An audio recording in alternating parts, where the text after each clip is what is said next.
Yo, what's up everybody? I'm Akeem, and in today's Picks of Entertainment news, we've got some interesting Across the Spiderverse updates you might be interested in, especially if you're fans of Insomniac's upcoming video game. Yeah, now the Flash movie has a secret ending, and we know which Justice League members might not appear in the Ultra DCU timeline. All that and more on today's Fix. Let's drop it.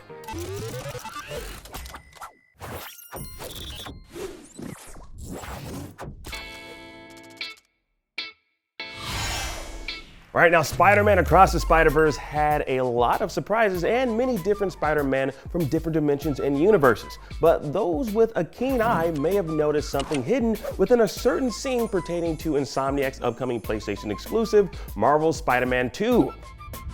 In a blink and you'd miss it scene, Miles' friend Genki can be seen playing Spider-Man 2 in what appears to be Peter Parker in what also appears to be the Iron Spider suit. Now he uses the mechanical limbs to project himself at an opponent on screen.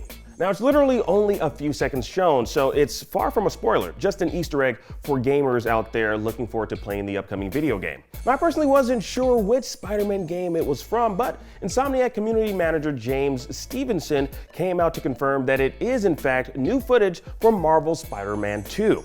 Now that's what you call, Sony corporate synergy there. Given that subtle nod / blatant product placement to its upcoming PS5 exclusive. Now the timing of the release of Spider-Man Across the Spiderverse and Marvel's Spider-Man 2 couldn't be more perfect, as fans / gamers excited to see the movie will undoubtedly look forward to playing the video game this fall. And unsurprisingly, Across the Spiderverse is already dominating at the box office, becoming the third biggest opening weekend for any Spidey-related film at the box office, scoring $120.5 million in its debut in the States. And with the Super Mario Bros. Movie remaining at the very top, Across the Spiderverse has had the second biggest opening of 2023 so far. Now, as the weeks continue, so will the box office intake for Sony's latest animated Marvel film. And fortunately, we're only getting started. Now, this is just part one of a two-part movie series with Beyond the Spider-Verse currently slated for release next year. Now, I know it probably feels like a long ways away for the conclusion to Miles' story, but if Across the Spider-Verse was any indication, it'll be well worth the wait. Now, speaking of worth the wait, we've been waiting for what seems like forever to see the Flash film, and come June 16th, we'll finally see it. And in an international promotion for the upcoming DC film, Barry Allen reveals the consequences of his actions.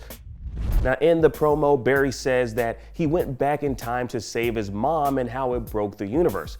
And in this new reality, there's apparently no Aquaman, Wonder Woman, or Superman. Now, as we know from what we've seen so far, in his new reality, there's two different Batmen, portrayed by Michael Keaton and Ben Affleck, another Barry Allen and Supergirl. Now, as to what the outcome of his actions will be, we'll have to wait and see. And Warner Brothers is making sure we all wait to avoid spoilers. Now, there will apparently be only one premiere for the film hosted by WB to prevent widespread spoilers getting out there.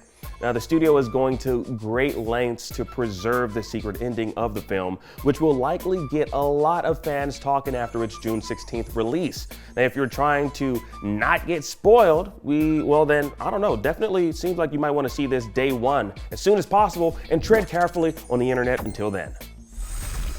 Right now, switching gears to Disney, you got a friend in me. Pixar Animation unfortunately laid off 75 employees. Ain't no friends in them, apparently. Damn, that sucks. Now, one of the individuals hit by layoffs was Toy Story's lighting supervisor, who became known for saving Toy Story 2 after it was accidentally wiped from the company's servers. How crazy is that? Now, you'd think if you were responsible for saving the company's $1 million project that netted Disney Pixar $512 million, you'd have job security. Well, I guess not. Also hit by the layoffs was Lightyear movie director Angus MacLane. Now, the cuts at Pixar are all part of the wider cost-saving measures CEO Bob Iger announced, where the company plans to cut 7,000 jobs to save $5.5 billion. Trading people for money? I don't know, you definitely won't have friends in them. Yeah, that sucks, Mr. Iger. Why are you doing that to them? That's not cool. You don't got friends, then I'm gonna stop doing that. That's terrible, right? Don't do that. Don't ever do When the road gets, let's just get the road going before I keep going. And finally, who knew living the Barbie life in a Barbie world would lead to an international shortage of pink paint? Yeah, now the upcoming Barbie movie is apparently so pink, get this, it's so pink that the world ran out of pink, according to an interview Architectural Digest did with production designer Sarah Greenwood. The amount of pink paint needed to bring the director's vision to life led to fluorescent Roscoe paint being in short supply. I wonder how much of a budget was spent on pink paint. Now, we've heard that the Oppenheimer IMAX film reels are 11 miles long, weighing around 600 pounds. That's how much a freaking sumo wrestler weighs. But how many gallons of paint, pink paint, did it take to make Barbie?